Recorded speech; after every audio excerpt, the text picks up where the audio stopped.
Hey guys, Assalamu alaikum. I am back with my ugly voice. So, কয়েকদিন যাবত আমি আমার ডায়েটের কিছু ভিডিও আপলোড করছি। আমি কিছুদিন যাবত আবার ডায়েট শুরু করেছি। যদিও আমার দুইবার হিউজ পরিমাণে ওয়েট লস করার রেকর্ড আছে, তারপরও এবার সব থেকে বেশি কষ্ট হচ্ছে কারণ এখন আমি 2 বাচ্চার মা। প্রায় 1 সপ্তাহ ধরে ডায়েট করে আমি খুবই ক্লান্ত। তো ভাবলাম আজকে একটা চিট ডে দিই। প্রথমে সকাল সকাল অ্যাজ অলওয়েজ আমি চা খেয়েছি, তারপর ডিম খেয়েছি, তারপর একটা পাউরুটির ভিতর ভর্তার স্টাফিংস দিয়ে খেয়েছিলাম। এখন বসেছি লাঞ্চ করতে।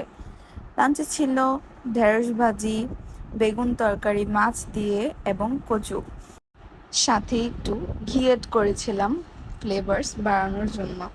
যাই হোক, আজকের লাঞ্চটা খুবই মজা লেগেছে এবং সাথে ব্রেকফাস্টটাও। আমি প্রায় কয়েক মাস 7-8 মাস হবে আমি কোনো ভিডিও আপলোড করি না। তো আমার 7-8 মাস আগের কয়েকটা ভিডিও জমা আছে, আমি খুব শীঘ্রই তা এডিট করে আপলোড করব।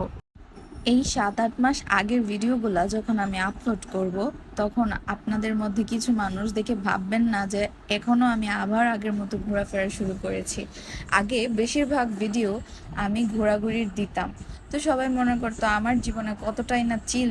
কিছু মানুষের এসব ভাবার কারণে আমার জীবন থেকে এই হালকা পাতলা একটু ঘর থেকে বের হওয়া ঘোরাফেরাটাও চলে গেছে। জানি না কি হয়েছে, নজর লেগেছে না কি, তবে এখন আমি মাসে একবারও প্রায় ঘর থেকে বের হতেই পারি না। আমার জীবনে কি হয়েছে আল্লাহই জানে আর তারাই জানে। যাই হোক, ভাগ্যে থাকলে আবার ঘোরাফেরা শুরু হবে।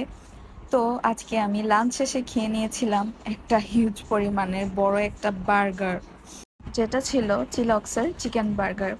আমি অ্যাজ অলওয়েজ বার্গার খেতে খুবই পছন্দ করি, তো সেদিন একটা বার্গার খেয়ে নিয়েছিলাম। বাচ্চাদের থেকে চিপস নিয়ে বার্গারের সাথে অ্যাড করে খেয়ে নিয়েছিলাম। তারপর বাচ্চাদের জন্য আনা কেকও খেয়ে নিয়েছিলাম অল্প একটু।